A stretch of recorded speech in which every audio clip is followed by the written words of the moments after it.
never thought I would see a day where illegal aliens were literally taking over and commandeering apartment complexes in our cities. I never thought I'd see the day where illegal immigrants were literally yanking up ducks in ponds and eating them, or stealing neighbors' cats and doing the same. I never thought that Christians in the United States would be persecuted for their beliefs and being shamed for their pro-life stance. But here we are.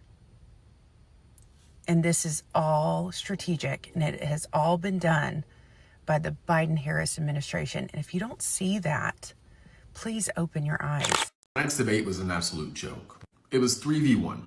I've actually never seen a presidential debate be 3v1. The two ABC moderators and Kamala Harris versus Donald Trump.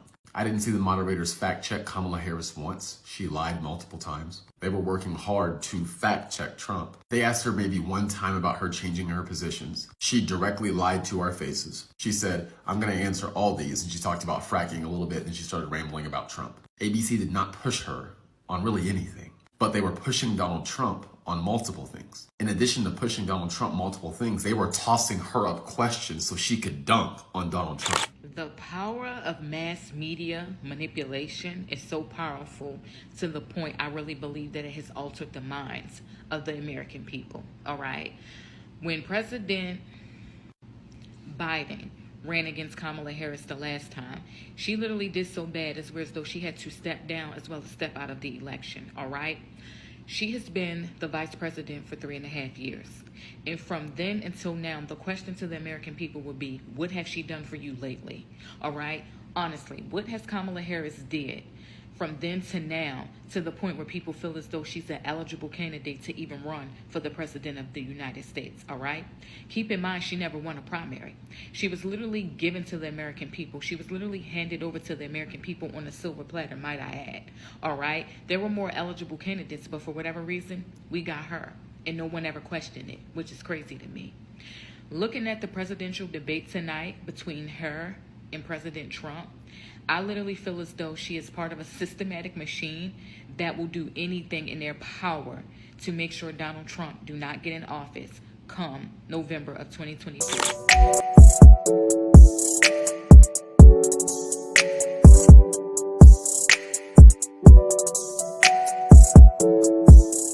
Hey, welcome back.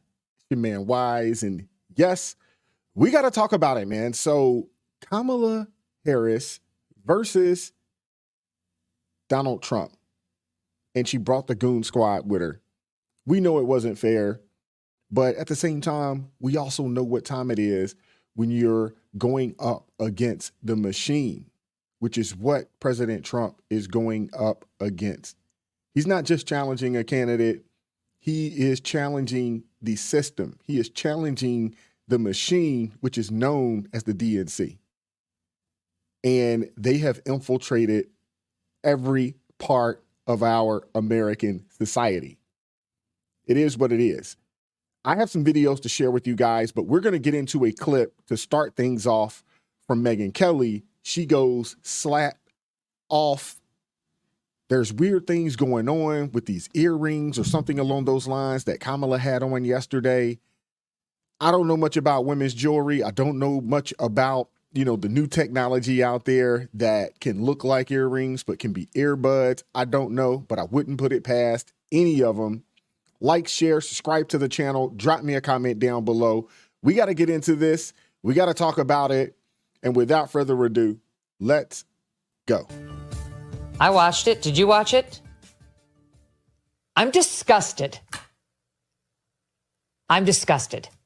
I'm ashamed of those moderators at ABC News. They did exactly what their bosses wanted them to do. Yep.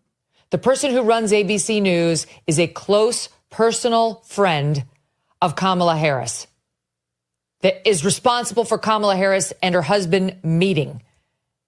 And they did Dana Walden's bidding tonight. It was 3 against 1 on that debate stage this evening. Hi, everyone. I'm Megyn Kelly, a special program tonight for you reacting to the debate. It was 3 against 1. It's very easy to look like you know what you're doing when both moderators are entirely on your side. Mm-hmm. Trump did the best he could under the circumstances, but it really was like three fighters in the ring pummeling one opponent. And Trump tried to take them all on. He did fine. He did as best as he could. Honestly, I think he did okay. There was a couple of times that he got baited and he took the bait that I wish, maybe his people, they told him and said, hey, they're going to try some of these things. They're going to try some sneaky underhanded tactics. Don't fall for it. Just stick to the issues. And I wish he would have done that all the way through. Unfortunately, he did fall for, some of the tactics.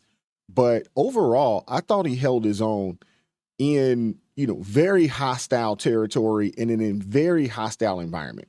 He was thrown a few times to the point where he was unnecessarily defensive and he was getting angry. And so was I. Were you? Oh, yeah. This was a mistake to trust ABC News with this debate.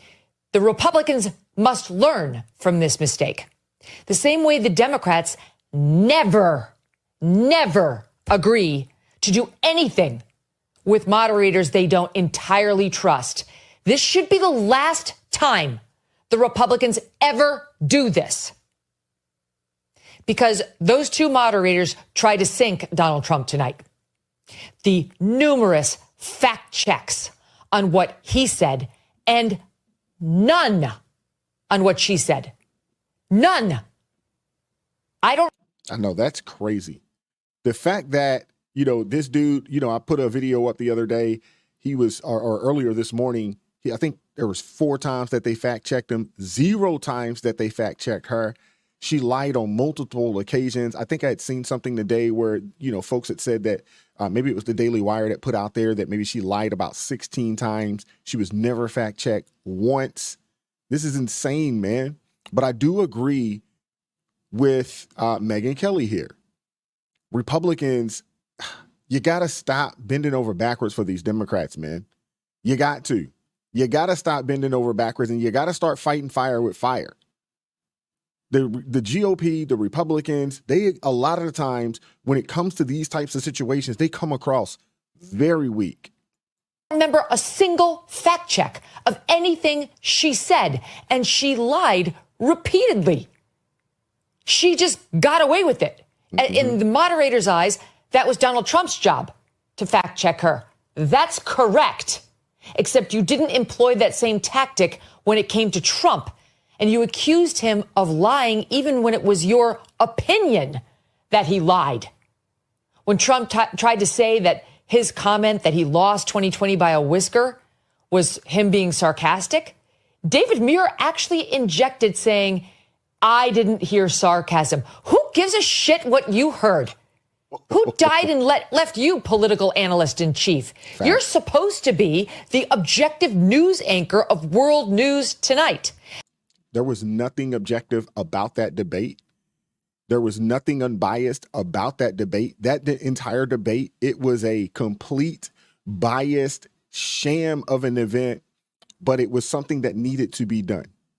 And to be honest with you, I think a lot of people are seeing through this. There is a lot of people out there that are seeing that, hey, man, this was a 3 versus 1 type situation. There's a lot of videos out there that are calling it for what it is. And I'm glad to see that. That's a comment you make to your significant other, David, not on the debate. It didn't sound like that to me. Shut up. That is inappropriate. It's not for you to make that call. Leave it up to Kamala Harris. Leave it up to people like me who will play the soundbite and let the audience decide. But you were out of line, and they did it to him over and over and over again. And the worst piece of all of this is the obvious tactic by ABC News, which was as follows. Mr. Trump, you said something incredibly controversial and terrible. Let me remind you of what it was. Do you have any regrets or thoughts on how terrible you were? Trump answers. Vice President Harris, how bad is Trump? And then she'd answer. It happened over and over again. That was the format. Mr. Trump, you're a piece of shit. Kamala Harris, Isn't he a shit? Thank you. It was incredible. And then anything Trump said, fact check, fact check, fact check. And their fact checks were full of shit. Mm-hmm. I'm swearing even more than normal right now because I'm mad. I'm angry. I'm angry at them, at ABC, at my industry that I want nothing to do with. And I've never been happier to be outside and be able to say how I truly feel. And yes, even with some colorful words, because that's what the situation calls for. They're trying to steal this election. They're openly working to sink him. Wow. Megyn Kelly just went all the way off. Wow. I don't think I've ever seen her like this. I've never seen her this colorful. But she's absolutely right. Where did she lie? Somebody dropped me a comment. Where did she lie in this entire soliloquy? Where did she lie? Let's keep it moving. You know what? The next thing we're all going to be looking at is whether or not there will be a second debate. Welcome back into Live Now. I'm Austin Westfall. Trump and Harris's teams have released statements regarding such. I want to go to The Guardian's Hugo Lowell, who says Trump doesn't commit to a second debate against Harris when pressed by Hannity on Fox News. He says, well, I don't know. I have to think about it. But if you won the debate, I sort of think maybe I shouldn't do it. Why should I do another debate? As we take a live look at the White House on this Tuesday evening, we've also heard from the Trump campaign. They released a lengthy statement. I'll read it. President Trump delivered a masterful debate performance tonight, prosecuting Harris's abysmal record of failure that has hurt Americans for the last 4 years. We saw President Trump lay out his bold vision of America and how he would continue to build upon the successes of his first term by supercharging the economy, securing the border, and stopping crime from ravaging communities across the country. Conversely, Kamala's vision of America was a dark reminder of the oppressive big government policies of Joe Biden that she wants to continue. High inflation, a porous border that allows criminals and terrorists to flood across, and being soft on crime. That is what Kamala represents. The choice could not be more clear. President Trump was the clear winner tonight, and he will win for America when he returns to the White House. That's a Trump campaign statement released just moments after the debate ended. I have a couple questions for you guys. One, should he accept a second debate? I'm under the impression, honestly, I think he should. I think the American people deserve at least one more of these. I'd like to see 2 more of these, but at least one more, preferably on a more friendlier platform to him, preferably either on Fox or, News Nation, Newsmax, one of those two. I don't know.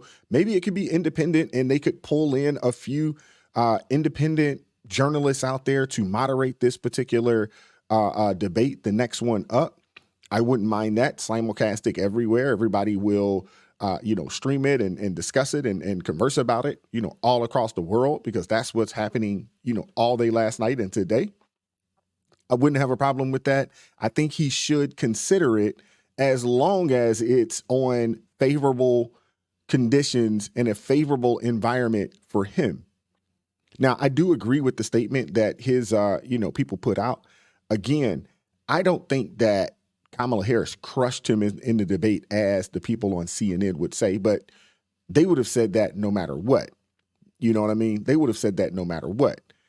I think that the bar was extremely low for Kamala Harris. It was extremely low. And I do think that she exceeded the bar that had been set by her from her previous performances in interviews, as well as her previous performances in debates. So I think she, did a lot better than a lot of people expected her to do, to include myself. But we also know that she had a lot of help from ABC in this debate. And I'd really like to see how she handles herself when she has to do it 100% on her own. I've also been hearing from the Harris camp, Jackie Heinrich, Fox correspondent, saying Harris is asking for a second debate. From Jen O'Malley, Dylan, Vice President Harris is ready for a second debate. Is Donald Trump? ? I think we got a more lengthy debate from the Harris team as well tonight. VP Harris commanded the stage on every single issue that matters to the American people. Americans saw exactly what kind of president Harris will be, one who offers a new way forward for the country, who will be a president for all Americans, and who will turn the page once and for all on the darkness and division of Donald Trump. As she reminded the American people that she is the only candidate in this race ready to serve as our next commander-in-chief. Donald Trump was totally incoherent. He was angry and rattled. And it all began when Vice President Harris held him accountable for his record overturning Roe v. Wade and harming women nationwide. Trump refused to say that he would veto a national abortion ban. He again said that he had no regrets over January 6th. And in case you missed it, through the countless lies he rattled off on stage tonight, Trump offered zero plan for the everyday needs of Americans, saying only that he had concepts of a plan. That's because the only actual plan Trump has is Project 2025, which would raise costs for the middle class and take America backwards. Under the bright lights, the American people got to see the choice they will face this fall at the ballot box between moving forward with Harris or going backwards with Trump. That's what they saw tonight and what they should see at a second debate in October. I'll say this much. That lady is full of sugar, honey, iced tea, as my guy Van would say. She's full of it, to be honest with you. I mean, she kept bringing up this Project 2025 like it is a Trump agenda. He said on the debate stage last night that it isn't. He's never said that it was his. He said that he hasn't actually read it. But for whatever reason, it's plastered all throughout her campaign website, where she has her policies or, statements of what she would like to get accomplished in this country. She also has a bunch of Project 2025 tropes in there as well, which is insane. We all know that Trump has Agenda 47. That's his platform. We all know this. The other thing, when they said that, she, tackled and answered the questions and the American people got a full understanding of, who she is and what she stands for, that's not true. When she was flat out asked the question, would you, what are your thoughts on, a restriction on pregnancy termination? She sidestepped the question. She never answered the question. So the American people don't know really where she stands at. Trump says that the Democrats would like to have pregnancy termination into the third trimester up to the 9th month. There are a few states right now on the books that do have pregnancy terminations in the 9th month. I know that for sure.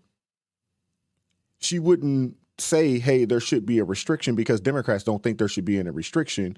You should have the ability to do whatever you want to do to that child. And it's flat out ridiculous. It's evil. And it's just an ugly, ugly situation. There was never no real conversation around would they stop the border. He challenged her. Hey, won't y'all go shut the border down today? Go get with Joe Biden. Sign an executive order and shut the border down right now. Last I checked, that hasn't happened. So there was no conversation around the economy, how we're going to get this inflation down. There was no conversation around that. We aren't stupid. We can compare apples to apples, oranges to oranges. We can compare the Trump administration to this current administration. And this current administration has been dismal. It's been awful for the American people. There's been millions of people that have lost their jobs in the IT industry. The tech industry got hit hard. There's not a lot of IT positions out there right now. The tech industry has been hit hard.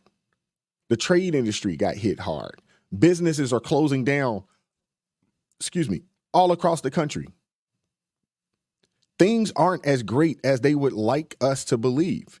And the thing is that if you are actually living in this society, working in this society, you know that it's not that great. If you have a job, you do everything that you can to hold on to that thing. And God bless all those people that have been laid off over the past 2 years. The mainstream media won't talk about this. The big IT companies, the big tech companies, they've been doing layoffs since August of 2022. And a multitude of companies said that they plan on doing more layoffs before the end of the year. That's a fact. So the fact that these people can get out here and gaslight and say, and basically, I don't even say gaslight, just lie and say that the economy is great, it's foolishness. It's ridiculous. And it's just very, very unfortunate because you have a lot of people that are living in this. And for whatever reason, they allow these people to lie to them And they actually believe it when they actually go to the grocery store and know that they're paying more money. They go to the gas station and know that they're paying more money at the pump. And this is someone who is actually against fossil fuels. So I would assume gas will go up if this person gets her way. So, hey, let me know what you guys think. Like, share, subscribe to the channel. Drop me a comment down below. I'm looking forward to hearing from you guys. Consider joining the ARP family. It supports me, the team, the channel. It gives us the ability to do what we do. Keep God first in your life. Stay prayed up. And we'll catch up with you all next time. Peace.